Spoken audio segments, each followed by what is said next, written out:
Hello and welcome to another update video about the S&P 500. So the S&P 500 is adhering very nicely here at the moment to the overall bullish wave count that we have here on the chart. So it's looking nice and it's going higher, you know.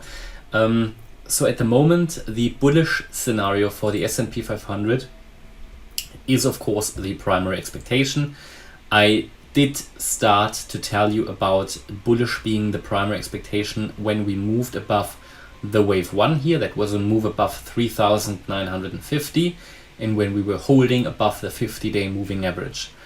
Since then we have moved up pretty much 9.5%, which is pretty good in such a short period for a strong or a large index like the S&P 500. We are currently, as per the Elliott wave count, in a wave 3. As you can see here on the chart, we have done a wave 1 already, we have done the wave 2, and we are now in the wave 3. This is still carrying on, and I told you in the last few videos, as long as we are holding here above this trend line, and there are a couple of ways how to draw it, but as long as we are above the trend line, we can ride the trend until the end. Yeah. But should we break the trend line to the downside, then we are heading into this wave 4 correction. I don't think the wave 4 correction is already done. It's looking like that here in the wave 3. We have done the wave 1, we have done a wave 2, we've done a wave 3, we've done a wave 4, and we are now in this 5th wave to the upside that is not yet over as it seems.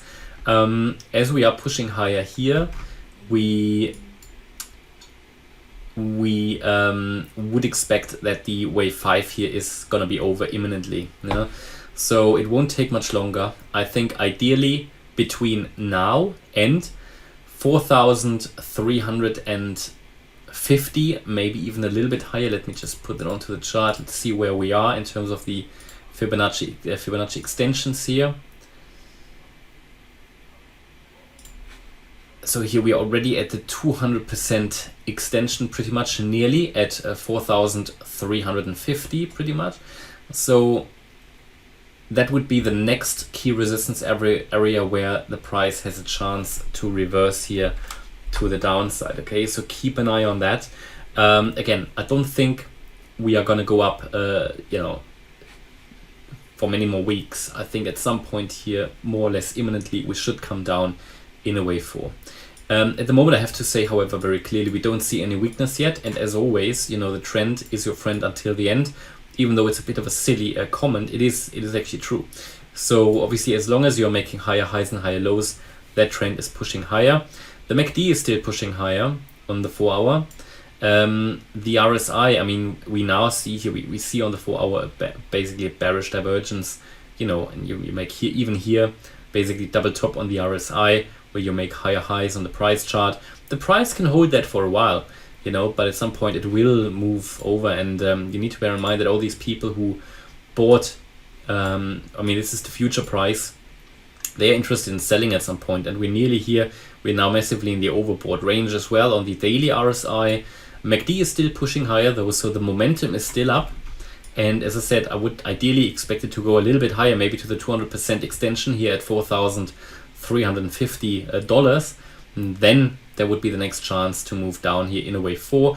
The wave 4 target now needs to move a bit higher. As I said in the previous videos, it could very well be that this wave goes up a little bit higher.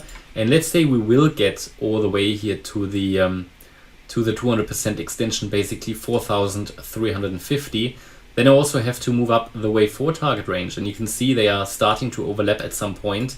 If we go much higher, that's basically mathematics. It's all just based on the Fib levels.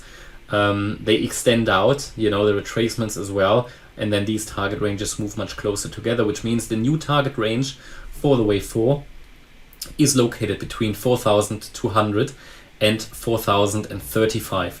So the minimum retracement in a wave 4 would be the 23.6% Fib level. And then the ideal level would be 4,110.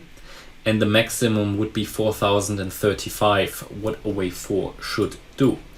And from here, then I would expect a move up in a wave 5. But we're not there yet. We first of all have to finish off here the wave 3, will then come down in a 4 and move up in a 5. So at the moment, it's adhering very nicely to my bullish wave count, to the bullish expectation.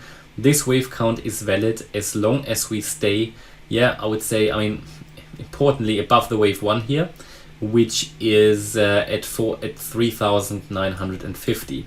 Should we go below this level again, then I think there are good chances that we will actually drop lower and that this here was all just a corrective wave, even though I don't think that's too likely, but it's possible, of course. And then we would come down into this region, which I have located between 3,350 and $3,600. Okay, and so far that's all going well. That's going according to plan. Hope you liked the update. If you did, please hit the like button, leave a comment and subscribe. And if you really like the content, then also check out my main channel, More Crypto Online, that you can find in the link. The link for that you can find in the video description. Thanks a lot for watching. Bye bye.